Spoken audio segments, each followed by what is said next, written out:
What's going on YouTube? It's AKingsCreation again, bringing you guys back another build video. Now I will showcase the build that I just completed master difficulty with for this new manhunt that just came out. I'll get into more details about the manhunt before we get started, but I will show clips of the gameplay. I won't show the entire gameplay because it's really long. It took me a while to complete this, but I did complete this solo. So let's go ahead and get into what this manhunt is and how we beat this manhunt with the build that we're going to showcase. Okay, so we're after the manager, aka the Black Tusk logistics manager for the Black Tusk, and we have to go through the mission event center on mastery difficulty. That's how we completed it. And for proof, additional proof that I did complete this on mastery difficult, as you guys can see, the guaranteed drop, the Tinkerer drop, and you can only get this on mastery difficulty, guaranteed, right?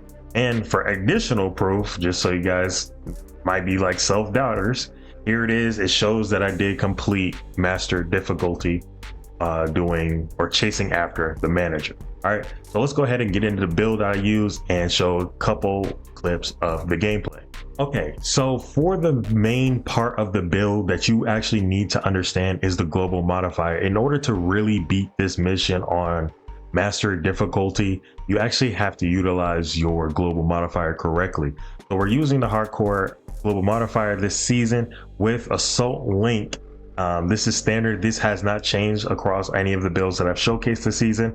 Extra padding, Assault Link is the main link, loaded up for additional critical hit chance, critical hit damage, safety first for hazard protection, and we always want to have 5% or protection from elites when we are doing any higher level difficulty like legendary or mastery difficulty.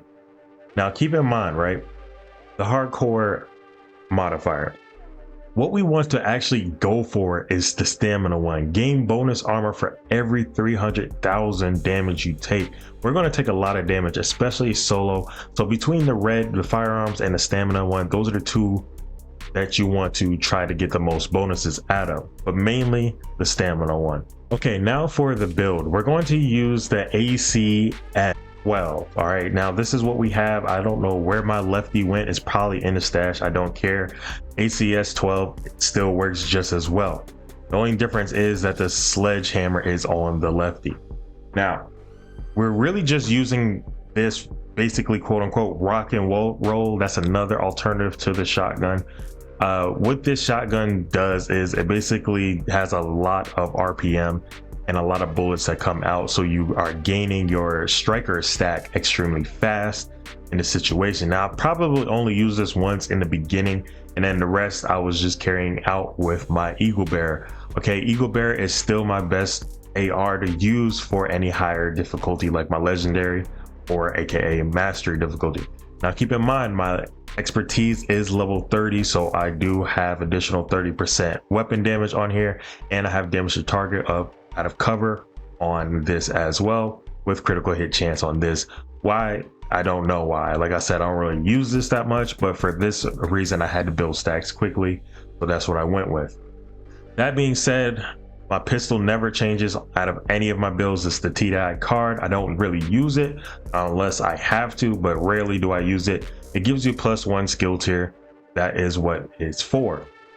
Now for my mask, I have the Striker's mask. We're going with the Striker's 4-piece set. Weapon hits increase total weapon damage by 0.65%, stacking up to 100 times.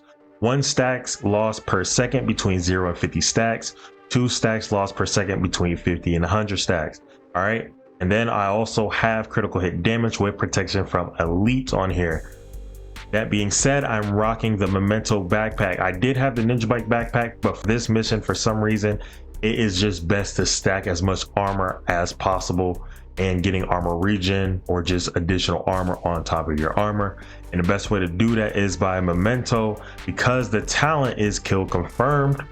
Basically you get 10% bonus armor per trophy that you pick up, which is huge, and that's why we're using it. Additionally, you get more weapon damage and skill efficiency, which is a benefit, especially when you're using the Crusader shield.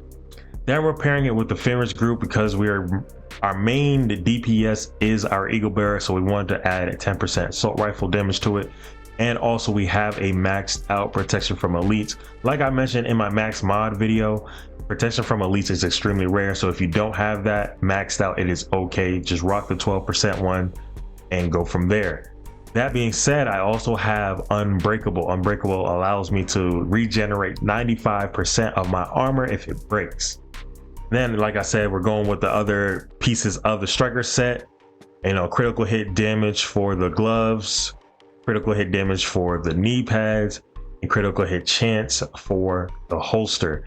Now, another important part of this mission is, in order to really be successful at it, you need to have decoy. The decoy will distract the turrets, the enemies, the dogs, the robot dogs. It will help you survive a lot better, especially if you need to pop a kit or something. You can throw the decoy out, have them distract you, focus on the decoy, and then you can heal up yourself. So this is a very important skill to use. And then Crusader Shield is also another important skill, so we can protect ourselves from as much damage as possible. And we have it on tier 6 as well. With that being said, you have active regeneration and then damage bonus, and then also another damage bonus mod. But other mods can be up to you. Just use whatever you have, invest in slot as much as possible. So yeah, that is the full build breakdown. And I actually showed you guys the importance of the build synergy, what is mainly important in this build, how to use this build within the gameplay clips that I'm about to show you. So if you are guys interested in watching how I completed Mastery Difficulty, make sure you hit that like button, subscribe, and continue to watch all the way to the end. Also, I have other builds that will be at the end of this video. Till next time, guys, catch you later. Peace.